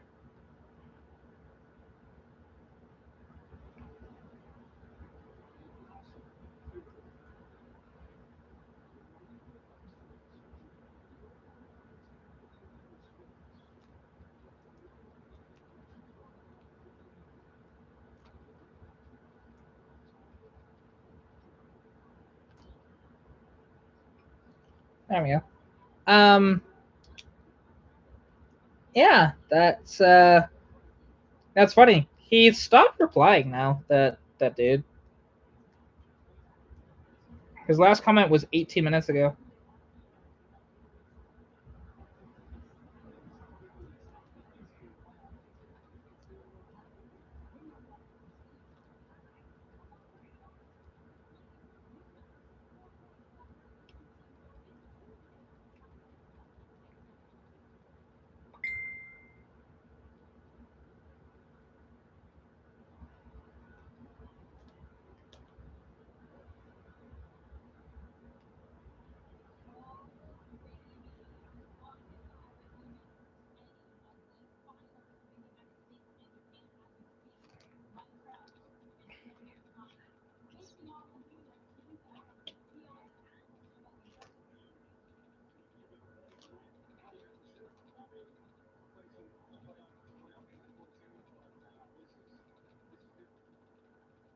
Incorrect.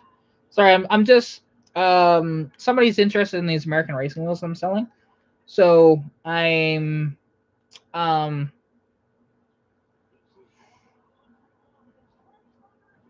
yeah, I'm just telling this guy. You're just the incorrect offset. Could have made them work with wheel spacers, but just found OEM style.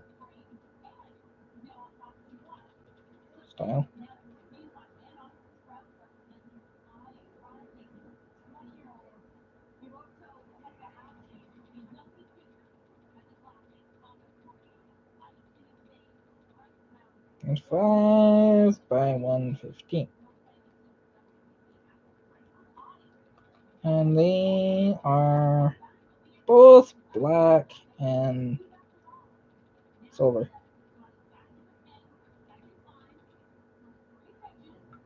There we go. Just sorry, just had to reply to that.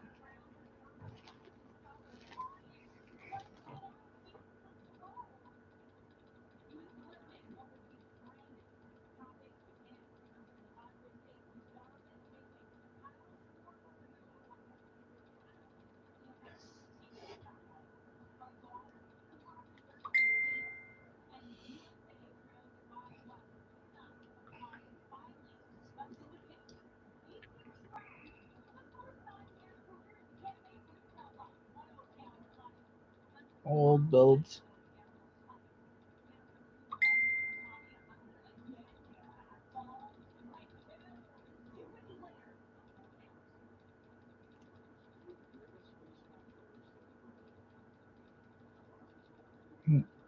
me doing crap like that. Period. There we go. Just was replying once more to him.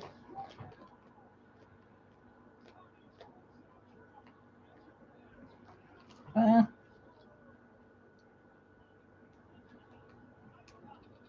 yeah, and Thunder. Not very real big time. They are in Thunder, not very big time. There we go. Sorry, I was just a little busy there. So yeah, no, yeah, sorry, just got a little busy, and I don't know if Brian's back yet. It doesn't look like he is, but something I actually do want to make myself some food here. So what I'm gonna do, I need to move some stuff around, but I can do this.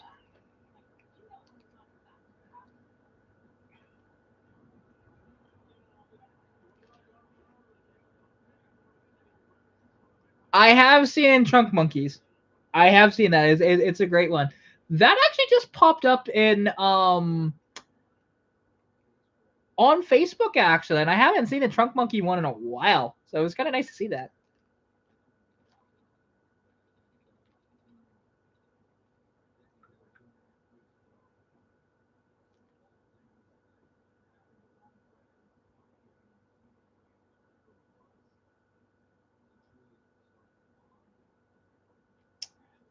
Now, I mean something else, and this was actually a real invention. So you want to know the best anti-theft? So there was that kind of funny commercial, but this was a legit product you could buy in I think it was South Africa. Is you could actually get if somebody tried to break into your car, there was flamethrowers that shot out that would burn you. Legit product. I'm not kidding. You can look it up. It was in Africa. Pretty sure it was South Africa, which they have like the most carjackings on the planet, so there's a reason for that. But it's funny as hell.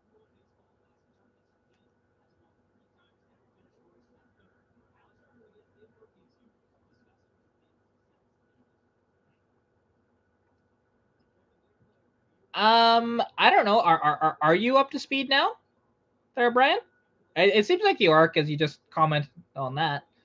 Um, and the cat herder commercial. I don't know if I have, to be honest. The one thing is, I don't want to put anything that would have potentially copyrighted music for obvious reasons. Right? I don't want to deal with that. Not that I gain much money from these anyways, but it's something that I don't feel like having another copyright strike because I have I think two total. And the less I have, the better off I am. That's all.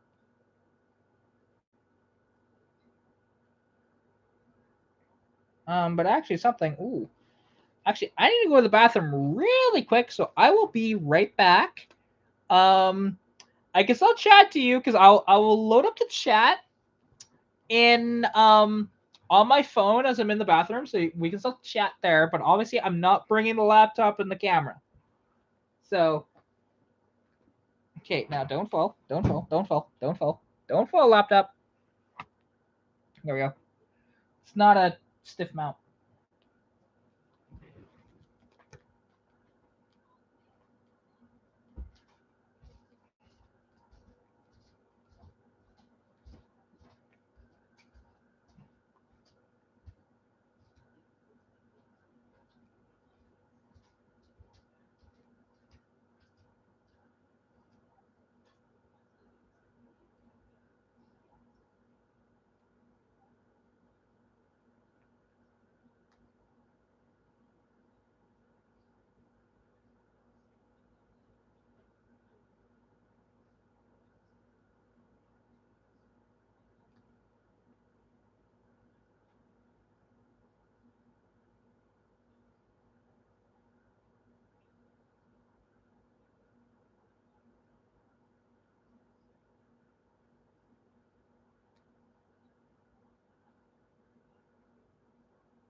do that. Yeah, that'll.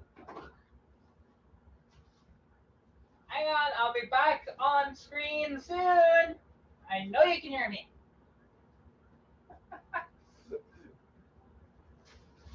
I promise I'll be back right away here.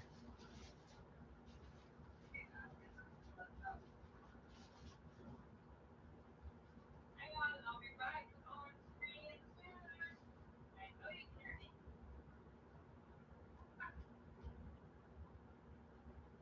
I promise I'll be back right away here.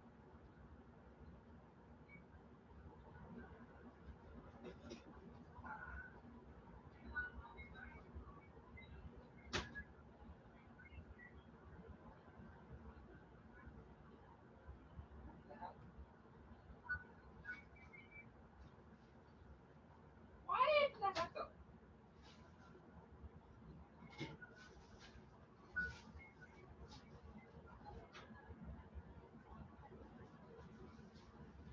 That's really weird.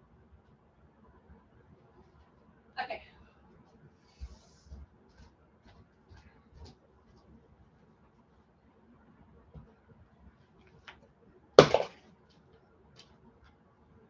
There we go. I am back.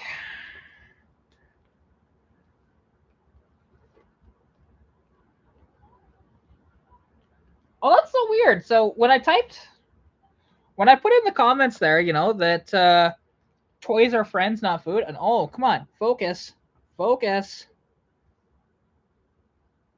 It's there we go. Now it's focused. That's better. There we go. Turn that just so you can see that. Perfect. And hey, my name isn't Catherine. You know, no. I should ban that from being commented, Catherine. Ugh. No, that's not my name. My name is Katerina, not Catherine.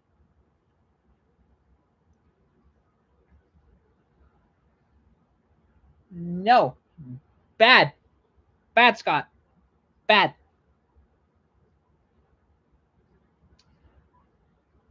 But oh, what's this? Oh,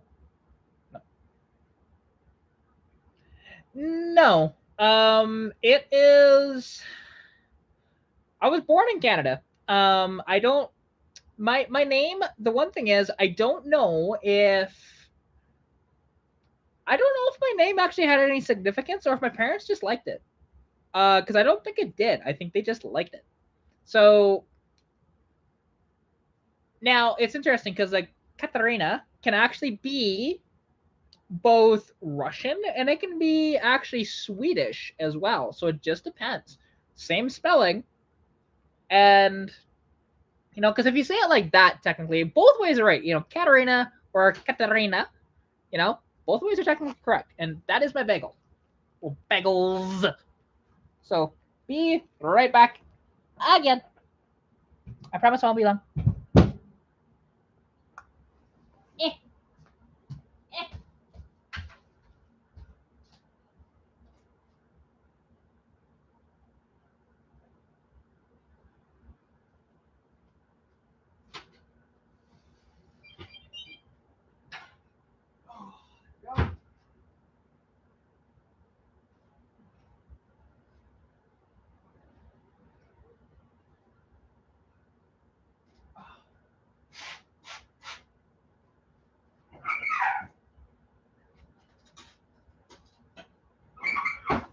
Oh, here we go. That. Oh, it's this one. Yep. Yep. That. And this. Perfect. There we go. Let's go.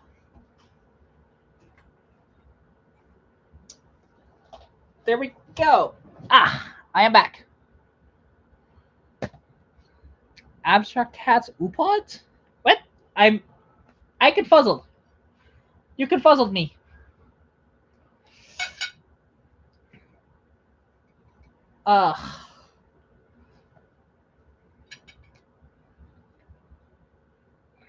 Yeah, Yeah, it's a nice little snack for me. Although this is actually gonna be like, because I had my sleep schedule is very screwed up, and like so today.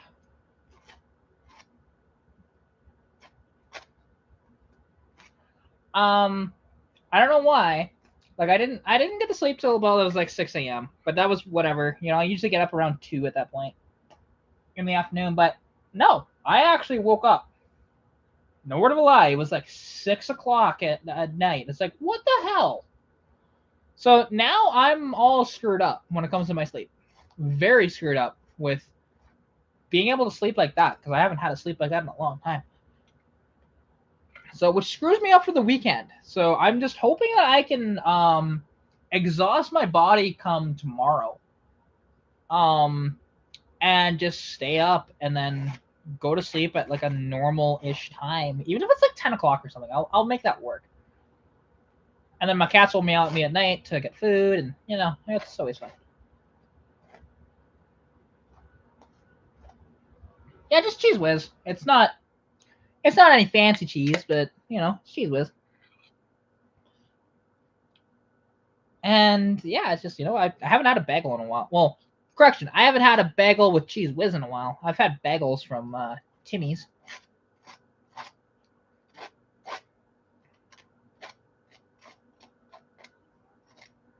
Yeah, exactly. You know, I love me some cheese whiz on a bagel. Coincidentally, I also love like cheese whiz cracker sandwiches. That was like my jam back when I was young. Come on, I should be able to cover the rest of it. There we go. Perfect. Perfecto. Yay.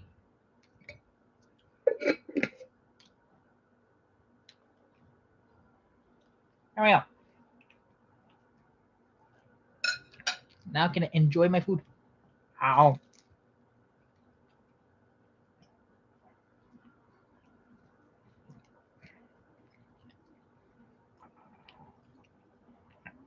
But yeah, like, I mean, for breakfasts for a long time, I pretty much just lived off of these.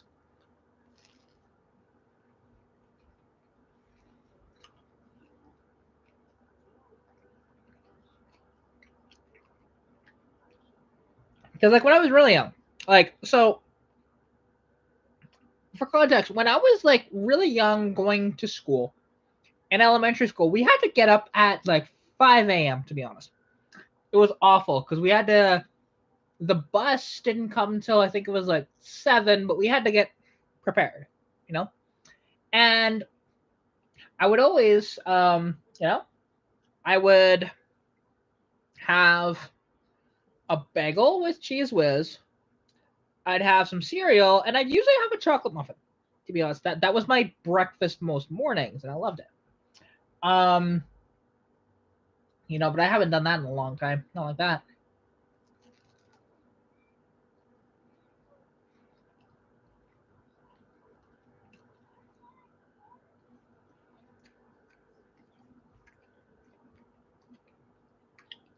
But then the funny thing is though, because every morning, um, because nowadays 5 o'clock in the morning there's stuff on TV. Back then there wasn't. So we would just watch the morning news. And the thing is, I every morning I'd come to school and let everybody know what the weather was gonna be like because I watched the news every morning. I don't watch the news anymore. But it's just kind of a funny thing. I was called the weather girl because of that. That was my nickname when I was like in elementary school.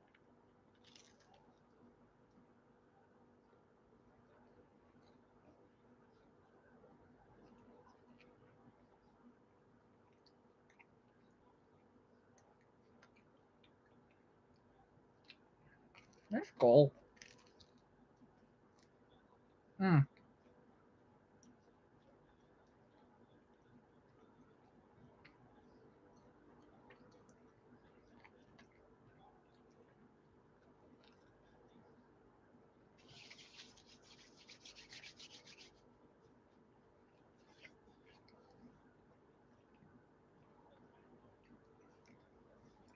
And there was a while because it was quite the distance to go. So in my childhood home, which was on the north side of Lethbridge, on 18th Ave North, because we had a at the Safeway there was a bus stop, or for the school bus, anyways, bus stop there. That we take the bus and go down. But there was times that if it was warm enough in the middle of the summertime, or middle of summer, but like in the springtime and getting into the summertime, where we'd ride our bikes to school. And now this was probably 7-8 kilometer ride every morning, and do that coming back. And it's so funny because now I wouldn't do that, but back then I was happy to, right? Just doing a bike ride like that, I'm just totally out of it now. You know, I couldn't do that. But back then I did. I was actually like, as a kid and being a teenager, and actually when I was a young, like much younger adult than I am now, like when I was like 18, 19, I was in such good shape. Not no more. But welcome to health issues. Mm.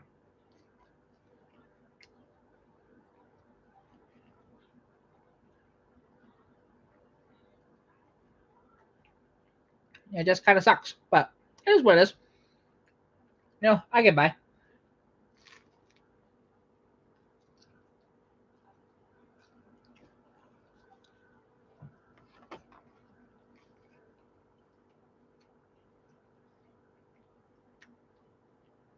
Well, actually, that's what I can watch. I can continue to watch that. I don't know. Oh, up to 5 viewers. Hey, there we go. Party. Only one like, though. What's wrong with that? What's wrong with this picture here, folks? Come on. Only teasing.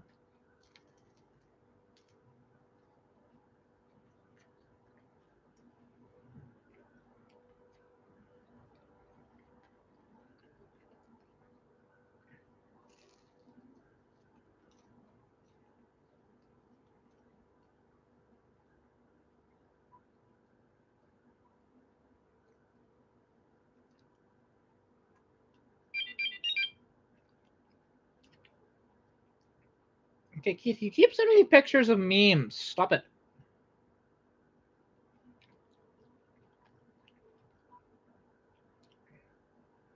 That was a terrible meme. No, that was awful. Awful.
Daily drive the car. Oh, interesting. It shows 3 for you. It only shows 2 for me right now.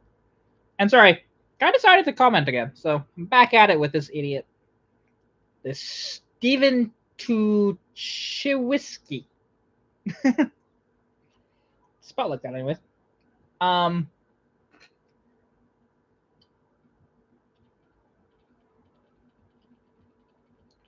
it's Kuwait.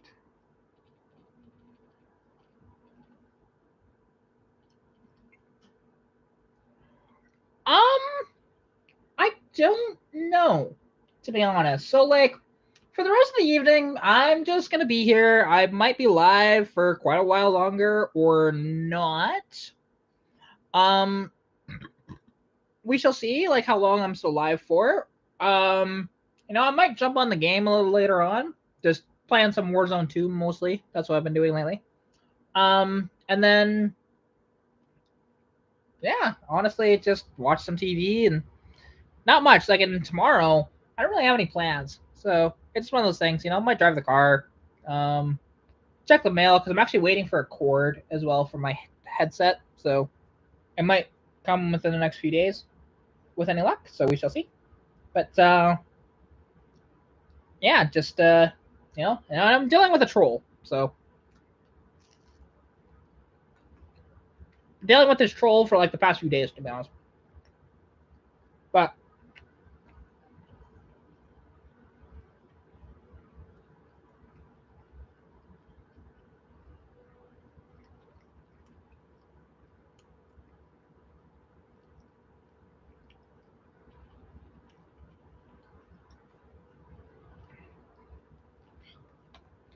no, I do want to turn it up just a little bit.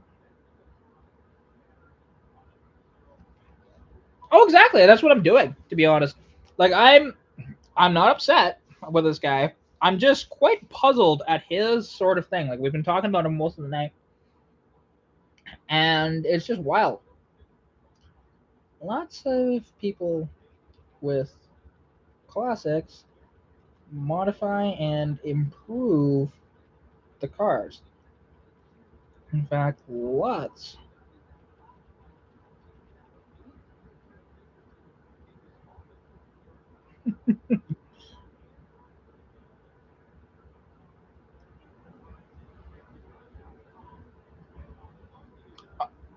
Oh, that's what you were talking about when you said abstract cats. Okay, I gotcha. I was really confused when you said that earlier. Now it makes sense.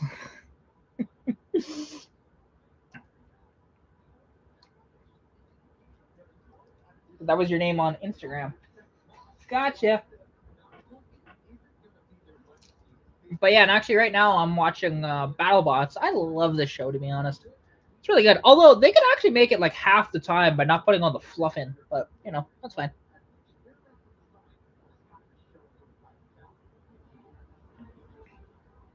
All good. Like I'm not upset or anything. I was just confused, but I'm good now.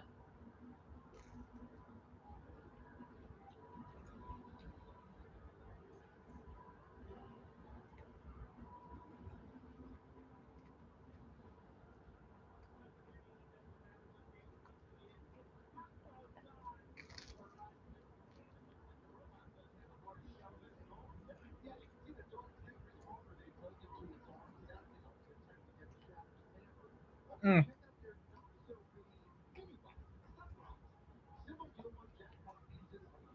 Yeah, there we go. Um, sorry, took too big of a bite there. Just had to chew down. But yeah, it's very interesting of this guy's viewpoints, and they make no sense. Like I can understand if I had a super desirable, very rare car that everybody wanted, and I started modifying it in the way that I am. I can see that. But and my car, granted, is rare, but it doesn't make it super desirable. Like because people just they see the engine, and some people can appreciate it, but a lot of people don't care. 200 inline six. Just chuck it out. Put a 302 in that thing, and that's what I get all the time. Or put a 460 in it, or put a 300 inline six. I've gotten those a lot too, which is dumb because putting a 300 inline six totally would negate anything I've done. Period. And even putting a 250 in my car it totally negates anything I've done. So that's the problem. I've already spent the money and did all the custom work to put the 200 in. 250 requires a taller deck engine, so it actually does. You do need to notch the hood, and you also need to, with the oil pad, you need to actually make a custom oil pad. So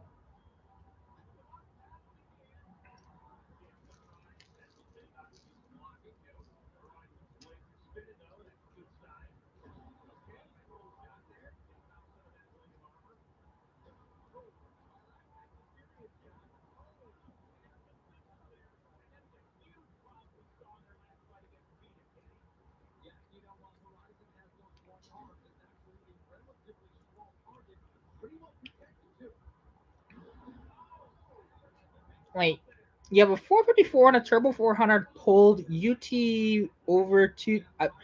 Sorry, I don't under. Can you retype that? I just don't understand what you were saying there.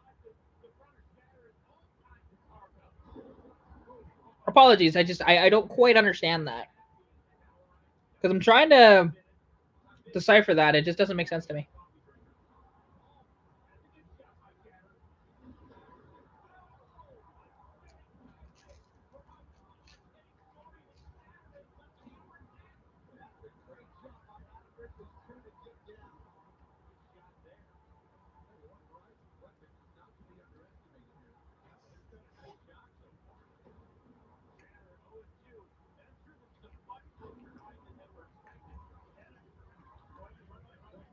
So wait, is this you saying you're selling a 454 and a turbo 400?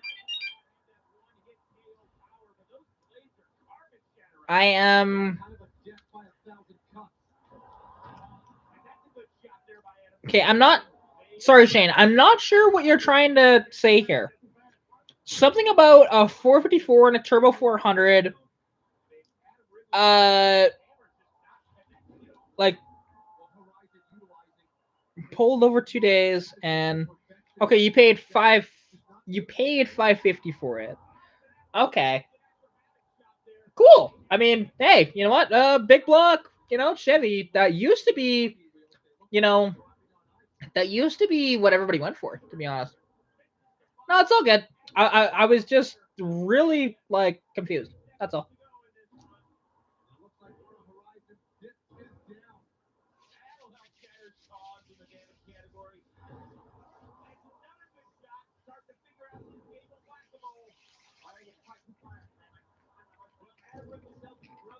I mean, that's not a bad price actually. You know, because that used to be what everybody went for, right? Was a 454 with a turbo 400, and they'd put that in their cars. But nowadays, everybody just goes for the LSs, right? In which I much prefer. I prefer the old school engines, to be honest. LSs, I think, are a very ugly design too. They're LSs are a fantastic engine, but they're not pretty.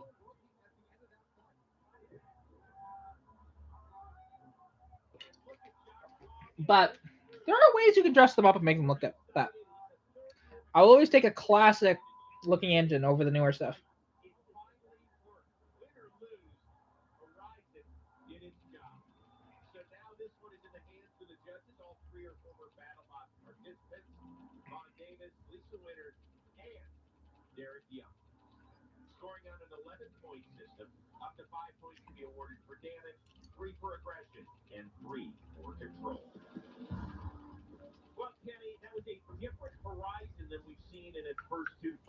Yeah, it drove pretty well, and the weapons finally worked. That was much closer to the robot we were promised this season. Adam Wrigley, on the other hand, had another tough time landing shots with his hammer. Shatter out of control for much of this match. Yeah, and I think that hurt him more than it normally would. You could see in the slow-mo, some of those shots by Horizon were kind of amplified because Shatter was flailing out of control at the same time. Tough one to score in real time, which is what the judges have to do. So, which way do you think they're going to go? Well, I think Horizon showed a little bit more control here, but aggression and damage could go either way, though. Horizon seemed like they were doing the majority of damage, but Shatter did end with a nice little flurry of hammer shots. This was a close match. And either way, against an 0-2 rookie, Adam Wrigley leaves a winnable fight in the hands of the judges. Always a risky place to be. Here's Farouk. Hey, I mean that's awesome. I mean, yeah, they can be a little more expensive at times. Um, The results from the judges are in. We have a split decision. Judge Bond scored the battle for Horizon. Judge Derek scored the battle for Shatter. Judge Lisa scored the battle for the winner.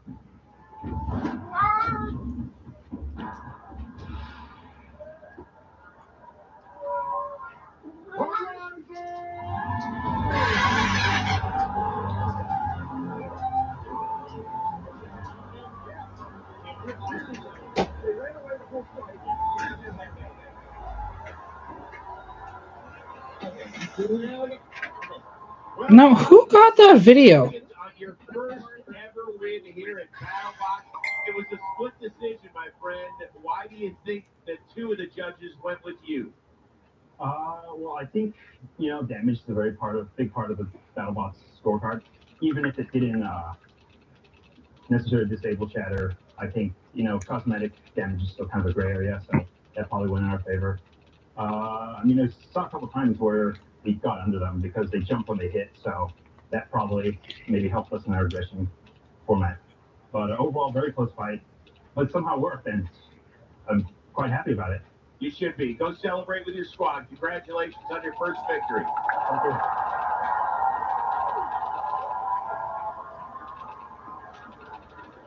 Adam, it's never fun to lose, particularly a split decision that's that close. What do you think was the difference? I don't know, so we're gonna appeal it. I think their weapon works a lot better that. I'm sorry, I'm dealing with another frickin' troll too. One of the local guys. He's just such a little asshole. He really is. Um, We don't run away on one fight. They did damage the plastic, but we were driving and firing the weapon. Yeah. And we disabled their spinner. We disabled their mini bot. I think we won that fight. We're gonna appeal it. Again, great robot, great fight by them, best I've seen. But I mean, we're gonna have to use the appeal. We can't go to 0-3, so we're gonna appeal it. And that is certainly your choice. No better time to use it. Good luck to you, Adam. actually,